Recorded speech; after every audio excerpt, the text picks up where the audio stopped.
दोस्तों, मैं सुखदेव महतो, मेरे यूट्यूब चैनल देसी स्टडी पॉइंट्स में आप सभी का हार्दिक स्वागत है। आज मैं आप लोगों को लेकर आया हूँ प्रतिशत चैप्टर के पार्ट 2 पोर्शन में। तो क्वेश्चन कुछ इस प्रकार है।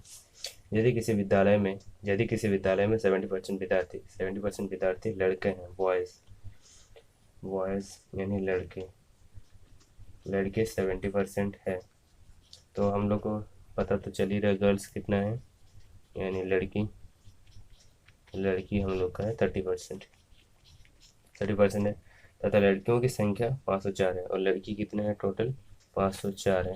तो लड़कों की संख्या ज्ञात करें। तो हम लोग को पहले टोटल निकालना होगा। तो टोटल हम लोग यहाँ निकाल टोटल मान लेते हैं हम लोग का एक्स। तो एक्स का 30% इजकल टू 504 हम लोग लिख सकते हैं, क्योंकि 504 लड़की है और उसको तो परसेंटेज दिया है, तो टोटल का परसेंटेज वही जो निकलता है वही निकलता है, यानी लड़की 504 है। तो यहाँ टोटल अभी निकल जाएगा, एक कैंसिल आउट, 3 4 5 3 4 8 19 3 8 24 168 और ये 10 से मल्टीप्लाई हो जाएगा तो कितना हो जा रहा है 1680। इतना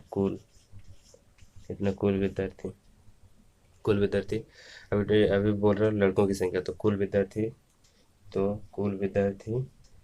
इंटू 70% यानी 100 हो जाएगा। यहाँ 10 कैंसिल आउट, तो 168 इंटू 7 मल्टीप्लाई करेंगे तो कितना आएगा 7 8 56 कैरी में 5 742 47 707 1176 लड़का होगा स्कूल में। उस विद्यालय में लड़कों की संख्या कितना 1176।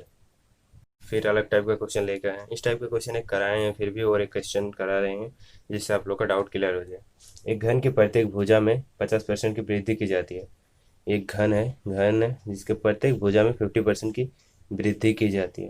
ये दो तरीके से बनाएगा, एक सिंपल तरीका है और एक डिफरेंट तरीका। और डिफरेंट तरीका हम यहाँ डिस्कस नहीं करेंगे, तो जो इजी ट्रिक्स है उसी को हम डिस्कस करेंगे। जो ये हम बताए थे a+b+ab/100 यही वाला यूज़ करेंगे। तो घन के पृष्ठीय क्षेत्रफल में वृद्धि का प्रतिशत निकालें, तो वही निकालेंगे। तो यहाँ ए भी प्रत्येक है, मतलब ए बी वही दोनों 50% है, तो ए भी 50% है और बी भी 50% है। तो सीधे फार्मूला में पुट कर देंगे। यहाँ 50 प्लस यहाँ वृद्धि हो रहा है तो दोनों पॉजिटिव रहेगा, 50 + 50 50 × 50 डिविजल बाई 100। 2 कैंसिल आउट हो गया, ये हो गया 50 50 100 हो गया, ये 5 5 25 यानी 125% की वृद्धि हो गई। उसके पृष्ठ क्षेत्रफल में 125% की वृद्धि होगी। दूसरे टाइप का क्वेश्चन लेके आपके सामने आ गए हैं। मनोज के खर्च और बचत का अनुपात 3:2 है, यानी 3:2 है। यदि उसके आय 10% बढ़े और खर्च 12% बढ़े तब उसकी बचत कितने प्रतिशत बढ़ जाएगी। एक चीज़ आपको बता रहे हैं दोस्तों, आई इक्वल टू होता है क्या, आई इक्वल टू बचत प्लस खर्च। ये एक छोटा सा फॉर्मूला है, इसको आप नोट डाउन कर लीजिए दोस्तों। अब निकालते हैं इसको, फॉर्मूला निकालते हैं। मनोज के खर्च और बचत का अनुपात, खर्च है मनोज के 3 और बचत है उसका 2, तो इस प्रकार इसका आय कितना हो गया 5 हो गया आय। यदि उसकी आय 10% बढ़े, यही है उसका फार्मूला के एक बार लिख लेते हैं। आय इक्वल टू बचत प्लस खर्च। आय 5 है, 5 पुट कर लीजिए। बचत 3 है, 3 पुट कर लीजिए। बचत यहाँ 2 है, 2 पुट कर लीजिए। खर्च 3 है, 3 पुट कर लीजिए। यदि उसके आय में 10% वृद्धि, यहाँ 10% वृद्धि हो रहा है तथा खर्च में 12% की वृद्धि हो रहा है, तो उसकी बचत कितने परसेंट बढ़ेगी। उसकी बचत x% मान लेते हैं। तो यहाँ कितना हो रहा है 5 10 से 50 हो रहा है, यहाँ 2x हो रहा है, यहाँ 12 3 36 हो रहा है। यहाँ 2x को इसी साइड रख लेते हैं और 50 इधर और इधर पे पॉजिटिव, इधर लाना नेगेटिव हो जाएगा 36।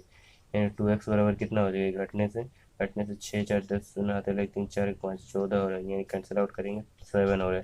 तो इस प्रकार x हम लोग का 7%, यानी हम लोग के यहाँ बचत कितना परसेंट बढ़ रहा है, बचत हमारा 7% बढ़ रहा है। दोस्तों, आप लोग के सामने एक वोटिंग चुनाव इलेक्शन टाइप का क्वेश्चन लेकर आ गए, और इस टाइप का थोड़ा। एक चुनाव में जीतने वाले उम्मीदवार को डाले गए कुल वोटों का 56% प्राप्त हुए हैं और वह 2496 वोटों से जीत गया है। यदि चुनाव क्षेत्र में केवल 64% वोटर ने ही वोट डाले हो तो चुनाव में कुल वोटरों की संख्या बताएं। तो ऐसे में हम लिखते हैं पहले ए और वी। सॉल्व करने का ही तरीका है, जीत जीत जो होता है उसको हम टिक मारते हैं, जो हारता है उसको एक ऐसा कर देते हैं। तो जीतने वाला कुल वोटों का 56% प्राप्त हुआ। ये जीतता है तो कितना वोट प्राप्त होता है, 56। हारने वाला को कितना मिलता है, तो इससे 100 से घटा देंगे, 6 4 10 15 तेरह 5 6 4 44% प्राप्त होगा। अब कितना वोटों से जीता है वो हमको यहाँ तो पता चल रहा है, 2496 वोट से, इतना वोट से वो जीता है। तो कितना प्रतिशत उसका निकल रहा है, तो इससे डिफरेंस करेंगे तो उसका प्रतिशत निकल जाएगा। तो कितना हो रहा है डिफरेंस, 4 2 6 4 1 5, 12%। तो हम लोग को 2 4 फार्मूला पहले बताए हैं, अगर बचत और बचत प्रतिशत हो रहा है तो उसका कुल निकल जाएगा, तो यहाँ भी कुल निकल जाएगा। कुल वोट हम लोग का है एक्स, कुल वोट हम लोग का है एक्स, एक कुल वोट एक्स, और ये 12% से जीत रहा है, तो 12% इसको लिख लेते हैं, और 12% जीत वोट कितना मिला है, 2496। तो इससे हम लोग का कुल वोट निकल जाएगा यहाँ से, 12 दूनी 24, 12 8 96, इतना निकल रहा है हम लोग का कुल। कुल इतना हम लोग का निकल गया। सॉरी, यहाँ 208 है तो 208 लिख लेते हैं, 100 इधर है तो 100 यहाँ पुट कर लेते हैं, 208 इतना हो गया। लेकिन यदि चुनाव क्षेत्र में केवल 64% वोटर ने ही वोट डाले हो तो चुनाव में कितना वोटरों की संख्या, फिर एक यहाँ कंडीशन आ रहा है, 64% वोटर ने ही वोट डाले हैं। फिर अब टोटल इस 64% में का टोटल, अभी टोटल टोटल फिर एक बार टोटल लेते हैं, वाई का 64% हम लोग का होगा इतना 20800। अब जो निकलेगा वही आंसर निकलेगा। तो यहाँ क्या कीजिएगा दोस्तों, यहाँ सॉल्व आउट कर लेते हैं, 20800, 100 ऊपर चल गया, 64 नीचे आ गया। यहाँ क्या, 4 4 16,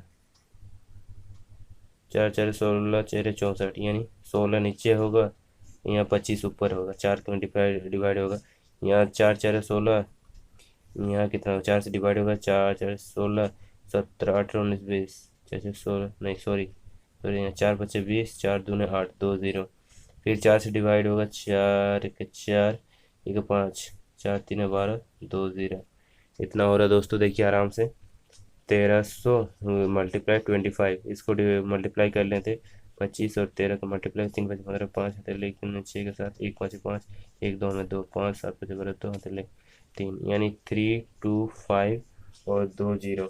तो इतना टोटल वोटरों की कुल संख्या, वोटरों की कुल संख्या, वोटरों की कुल संख्या इतना है। समझ गए दोस्तों कैसे करके निकालना है, एकदम इजी है। फिर आपके सामने एक अलग टाइप का क्वेश्चन है। इस टाइप का क्वेश्चन अक्सर एग्जाम में देखने को मिलता है, तो इस क्वेश्चन को हम लोग डिस्कस करते हैं अभी। एक विद्यार्थी को 29% अंक प्राप्त हुए तथा वह 6 अंकों से फेल हो गया, और एक अन्य विद्यार्थी को 43% अंक प्राप्त हुए जो कि पास होने के लिए न्यूनतम अंक से 8 अधिक है। तो परीक्षा में कुल अंकों की संख्या बताएं। यहाँ पे कुल अंकों की संख्या और पासिंग मार्क्स यानी उत्तीर्ण नंबर, पासिंग मार्क्स भी कभी कभी पूछ देता है, पासिंग मार्क्स। तो ऐसा क्वेश्चन को आप कैसे सॉल्व कीजिए, एक विद्यार्थी, यहाँ मान लेते हैं हम लोग, लेट कुल कुल मार्क्स है हम लोग का एक्स। अभी क्या बोलते हैं, एक विद्यार्थी को 29% अंक प्राप्त हुए हैं तथा वह 6 अंकों से फेल होगा। अभी टोटल का 29% जो निकलेगा वो मार्क्स निकल जाएगा, और 6 अंक से फेल हो गया यानी उसको जोड़ देंगे तो वो पास हो जाएगा। तो ये हो गया उसका पासिंग मार्क्स, ये जो निकला है ना ये हो गया उसका पासिंग मार्क्स। और फिर एक कंडीशन है, एक अन्य विद्यार्थी को 43% अंक प्राप्त हुआ, टोटल का 43% अंक प्राप्त हुआ है जो कि उत्तीर्ण होने के लिए न्यूनतम अंक से 8 अधिक है। ये पास हो गया है और 8 ज़्यादा मार्क्स लाया है, तो इसको घटा देंगे तो इसका भी पासिंग मार्क्स ये निकल जाएगा, ये जो निकलेगा वो पासिंग मार्क्स निकलेगा। तो परीक्षा में कुल अंकों की संख्या बताइए, ये दोनों पासिंग मार्क्स है तो इक्वल कर देंगे, इक्वल हो जाएगा। अब इसको सॉल्व आउट कर लीजिए, यहाँ पे ये क्या, 43x नहीं 43x डिवाइडेड बाई 100, यहाँ पे 29x डिवाइडेड बाई 100 है, तो इसको इधर लाइए, 29x डिवाइडेड बाई 100, मतलब -8 है, इधर आ जाएगा पॉजिटिव, 6 + 8 14 हो जाएगा, इधर 14 हो गया, इधर कितना होगा 29 और 4 और 2 3 एक चाहिए, अभी 14x डिविजल बाई 100 होगा, यहाँ कैंसिल आउट होगा, 14 14 कैंसिल होगा, एक बचेगा, तो x बराबर हम लोग का 100, यानी टोटल मार्क्स हम लोग का 100 निकल गया। टोटल मार्क्स यानी कुल अंक, टोटल मार्क्स 100 निकल गए। यहाँ पासिंग मार्क्स कितना में हो रहा है, किसी एक में पुट कीजिए, पासिंग मार्क्स निकल जाएगा। तो पासिंग मार्क्स निकालने के लिए किसी एक में पुट कीजिए, 100 × 29 डिविजिबल बाई 100 + 6, यहाँ सब कैंसिल आउट हो गया, 29 और 6 35, ये हो गया उसका पासिंग मार्क्स। ये हो गया उसका पासिंग मार्क्स। पासिंग मार्क्स इस टाइप का क्वेश्चन एग्जाम में देखने को मिलता है दोस्तों अक्सर। तो नोट डाउन कर लीजिए और प्रैक्टिस करते रहिए दोस्तों, क्योंकि अगला एग्जाम आने वाला है एनटीपीसी और ग्रुप डी के लिए। तो हो सकता है मैं भी ये वाला क्वेश्चन आ जाए और आप लोग बना के आ जाइए आराम से। तो दोस्तों फिर आपके सामने प्रतिशत का एक अलग टाइप का क्वेश्चन लेकर आए। एक परीक्षा में 36% विद्यार्थी हिंदी में तथा 47% इंग्लिश में फेल हुए। यदि दोनों में 22% विद्यार्थी फेल रहे तो दोनों विषय में पास होने वाले छात्रों का प्रतिशत बताइए। तो इस टाइप का क्वेश्चन को सॉल्व करने के लिए एक आसान सा तरीका आप लोग को बता रहे हैं। लेंदी तरीका हम कभी आप लोग को नहीं बताएंगे। एक परीक्षा में 36% विद्यार्थी हिंदी में हिंदी में 36% विद्यार्थी फेल हुआ है। ये देखिए फेल हुआ है, तो इसको यहाँ पे आप एप फेल और यहाँ पास, पास से सिम्बोलाइज की पूरा ही लिख देते हैं, फेल और पास। 36 फेल हुआ है तो पास कितना हुआ है, 6 4 10 0 हर एक 3 4 4 64% फेल हुआ है हिंदी में। और इंग्लिश में, इंग्लिश का बात करते हैं। इंग्लिश में हम लोग का 47 फेल हुआ है तो पास कितना हुआ, 3 0 1 4 5 53 फेल हुआ है, इतना फेल हुआ है। तो ये दोनों में 22% फेल हुआ है, both Hindi and English both में 22% विद्यार्थी फेल हुआ है। तो पास कितना हुआ है, 8 2 0 7 इतना फेल हुआ है। तो दोनों विषय में पास होने वाले छात्रों की संख्या, इसको सॉल्व करने के लिए ये दोनों को ऐड करते हैं। दोनों को ऐड करने से कितना होगा, 4 3 7 6 5 11 117%। और इसको घटा देते हैं, 78% को यहाँ से घटा देते हैं तो निकल जाता है जो दोनों में पास होने वाला विद्यार्थी। 8 9 17 7 1 2 7 8 8 3 39% दोनों में पास हो चुका है।